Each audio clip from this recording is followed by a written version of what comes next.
We're here with Tyler Miller, goalkeeper of LAFC.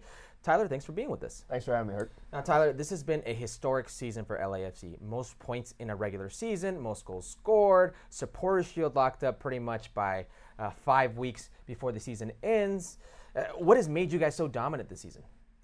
Well, I think this year we've continued what we worked on so much last year, and that's our ability to play out of the back, the confident style that Bob's instilled in the entire team. And I think that this year we've really grasped that and have added a few more players that have really bolstered our roster and our lineup. Now, one of those players, without a doubt, is Carlos Vela. And when we talk about these historic records achieved, Carlos Vela just demolished defenses in Major League Soccer like no other. He broke Joseph Martinez's goal-scoring record of 31, 34 goals scored, 15 assists. What has made Carlos Vela just so dominant in Major League Soccer?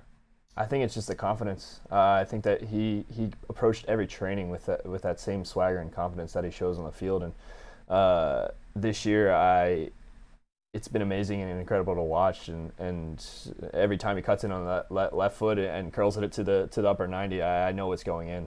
Now, I've said before that here in Los Angeles, you guys put on quite a show. You go to you guys' games, and there are celebrities everywhere. One of the celebrities is Will Ferrell. Has it surprised you how much of a hands-on owner Will Ferrell has been?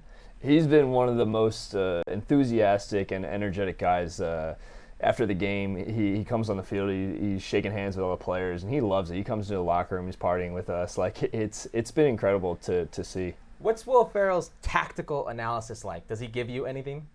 I mean, he gives us a lot. I think that his game, he's learned a lot from the movies that he's produced, and I think that in Kicking and Screaming, he has a very unique style of play, and it's always give it to the Italians. And I think he comes and he tells us, always give it to the Mexican in Carlos. Carlos Vela, and it's worked so far for you guys. It has. Straight up question, why hasn't LAFC been able to beat the LA Galaxy?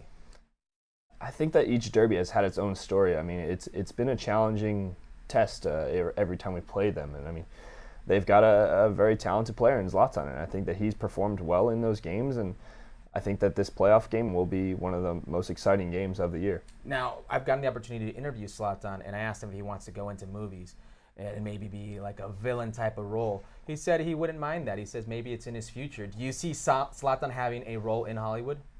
I think he would fit in very well with his stature and how he carries himself. Now, what makes Zlatan just so difficult for you guys? Because he's been the boogeyman for LAFC.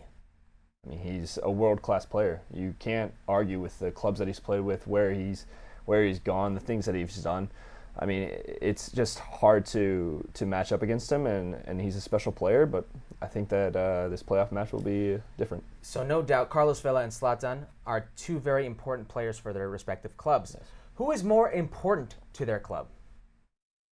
I think that Carlos has been very important for our club. I think that, yes, he's been irreplaceable on the field, but what he does off the field for our locker room and for our team has been something that true leaders have. Now, last year you had the unfortunate incident of being one and done in the playoffs against RSL. How much does that weigh on your mind going to what is a 2-week layoff before you play your next game? Can you learn from those past experiences? I think so. I mean, last year we were an inexperienced team. It was our first time in the playoffs, and so everybody that was in that game has learned from that experience. And I think this year we're really focused on taking each game at a time, and we recognize that you win 2 games and we're in an MLS Cup final. Well, give me your pick right now for the MLS Cup final. Who will it be? Which 2 teams? Well, I think it'll be LAFC versus Atlanta. There you go. Thanks a lot, Tyler.